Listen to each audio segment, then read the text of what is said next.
Hey everybody, so in this video I want to talk about, the most pressing issue or question I think a lot of Pokemon investors have right now.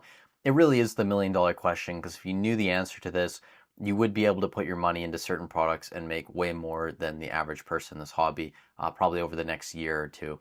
And that is basically, can Pokemon print to demand? Can they, print more product than is necessary? Would we ever see prismatic ETBs be 40, $50? Could they get the Crown Zenith effect? Could we see Surging Sparks booster boxes come all the way down with a reprint to like $100 USD? And a lot of people say no, and a lot of people say yes, and it's really split. And I kind of wanted to just refer to this video because a non-TCG, I'm sure some of you guys have watched this dude. He put out a video last night saying that he doesn't think Pokemon is going to be able to print to demand. And, he gives a couple of reasons, and I think some of the reasons are bad. For example, this first one, he's kind of just looking at Millennium Print Group, and one of his justifications was that because Millennium Print Group only has 23 job postings on their website, this is somehow indicative of how much Pokemon product can be printed. And I think there's just like way too many dots to connect to be able to get from job postings on a website in the middle of February, 3, 4 months into a boom, with how much product be printed by the company and their subsidiaries. But he brought up a couple other things that were probably more relevant, and I actually didn't mind. The first one was so there was this video posted a few years ago when Pokemon was creating Ultra Prism, and basically a lot of it wasn't automated. Like when they were creating the booster boxes, someone manually had to, fold the box into place and put the cards or put the packs rather inside the box. So, if things like that aren't automated, it would be a lot slower process and it would be more difficult to create more product and print to, a higher level of demand. And it is an older video, so it would be interesting to know if anyone did know, right? If we could get a better look into Pokemon, if they have been able to automate certain things, or if Pokemon has been willing to outsource, certain parts of production. For example, when they create ETBs, obviously you have the dice and all the other things in there, the sleeves, etc. Like if another company was responsible for, manufacturing certain elements and putting them all together and combining it up to a certain point, like maybe there are ways that Pokemon could, facilitate a higher print run without actually, overloading their exact system, if that kind of makes sense. I'm probably not using the best terminology, but you guys get what I'm talking about.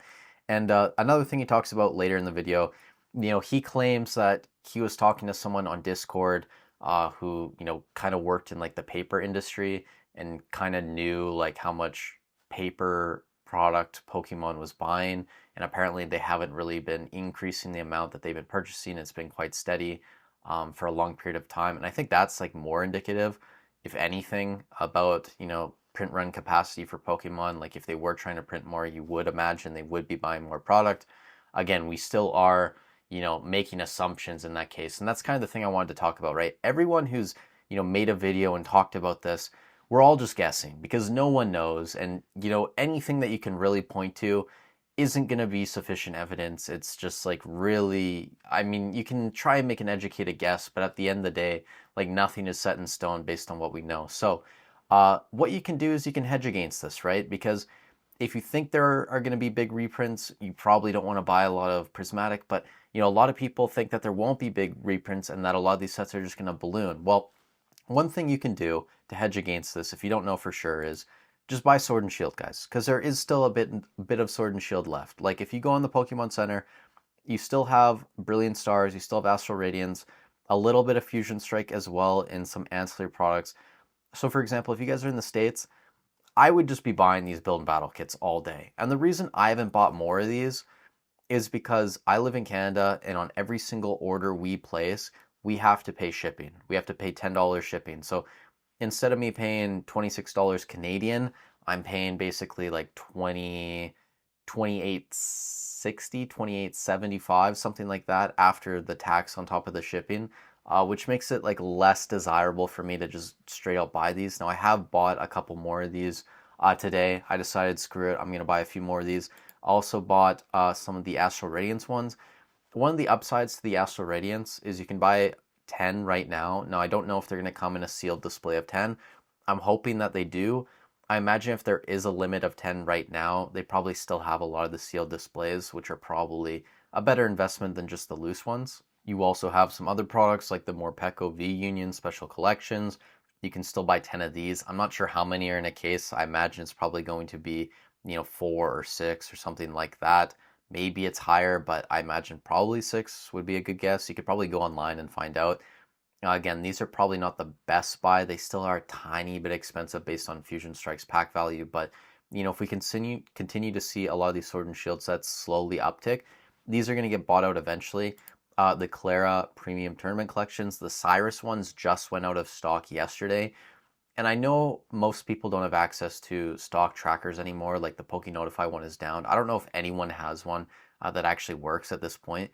But when those were available, and that was maybe a month ago, the Cyrus and Clara ones were fairly close, maybe like 1,000 or two off. So I imagine these Clara boxes are going to be gone within a week or two. Like that would be my guess. Maybe faster, maybe a little bit later, but I think people are still buying up Sword and Shield product. And then the final one is the Astral Radiance Build and Battle Stadiums. There's actually 99 limit on these. So not 6, not 2, not 4, 99. So there are a lot of these that you can buy. I imagine, it's Astral Radiance, so it's not like a top 4 or 5 set in Sword and Shield.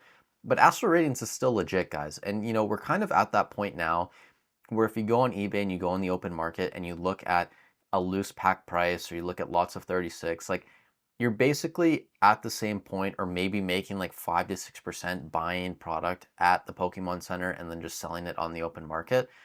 So again, with time, like these are just going to continue to grow. And if we do see a situation where a lot of people have said we are going to get massive reprints, which again, Anon wasn't saying. He's saying that they weren't going to be able to print to demand. But if you believe that we are going to get insane print runs and maybe we even see reprints of Temporal Forces all the way up, or maybe even Paradox Rift, like who knows what could potentially get reprinted. If you really believe that there's going to be that much product, your money's probably better put into Sword and Shield over the next couple of years. But again, if you don't think that's going to happen, like that's why it's good to have some exposure to the newer sets.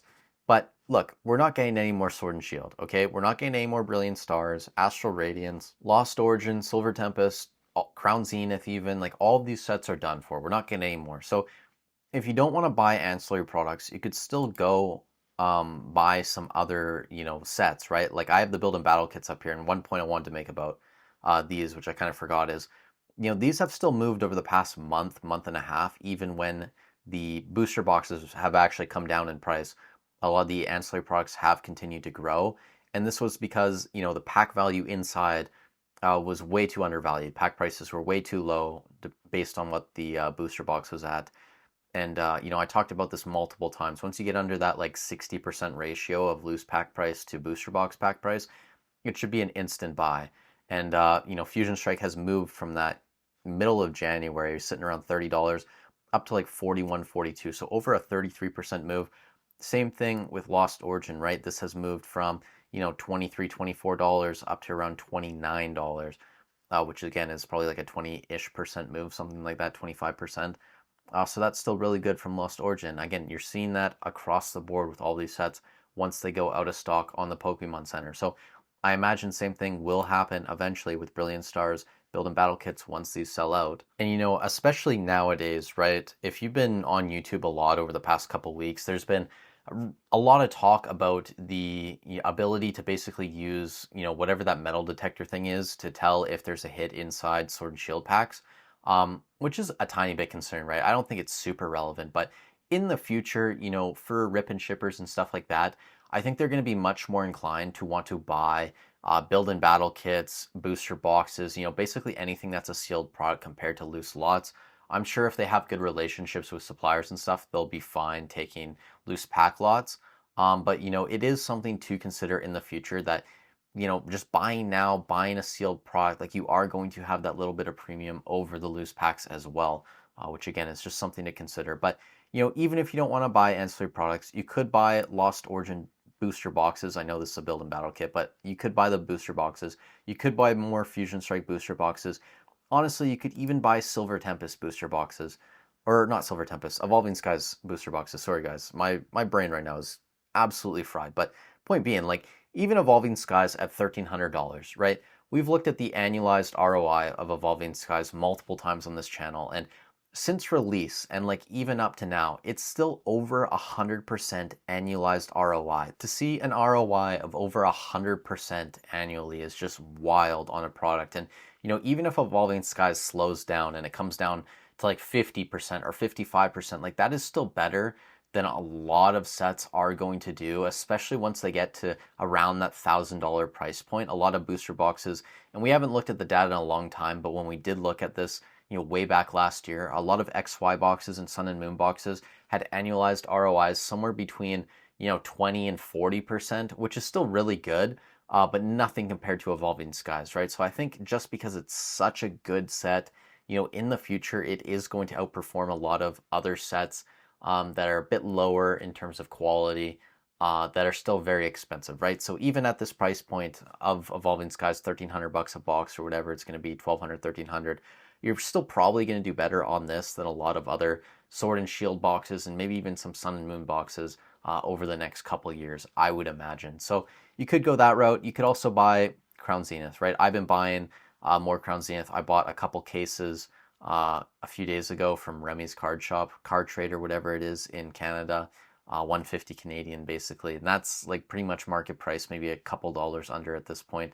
But I figured, you know what, we're not getting any more Crown Zenith 2. So once these Sea and Sky boxes dry up, it really is gonna elevate those loose pack prices at that point, and then eventually we're gonna see the ETBs uptick again, just because it is a sealed product. You do have that promo card inside. It's basically impossible at that point for things to be weighed as well. So just so much to consider, guys. But if you're worried about there being a massive reprint, or if you don't know and you have money and you want to do something with it right now, again, like you can hold your money, but if you do want to hedge against it a little bit, you're going to do fine buying some ancillary products of Sword and Shield, or even just buying some booster boxes eventually, depending on where you put your money, whether you want to buy some older sets or, even just some newer ones. I guess from the Sword and Shield era, like Silver Tempest, Lost Origin, or something as old as Evolving Skies or Fusion Strike. So thank you guys so much for watching the video. Let me know down below your thoughts on this, if this is a good strategy or not. Let me know what you guys think of this video as well. I'm sure a lot of you guys watched this, and maybe you guys agreed with him, maybe didn't. Again, I just think that the job posting thing was kind of ridiculous to make that claim, that based on that, like 3-4 months into a boom, we could see, it would be basically impossible for Pokemon to print more product, or they would have way more listings or job postings up. To me, that didn't seem too strong. The paper argument, and then the the manufacturing of things not being automated, I think those were like much more relevant points. But again, that's just my opinion. No hate towards the guy. You guys let me know down below what you think. Thank you so much for watching the video. Stay safe wherever you are in the world, and I'll catch you in the next one.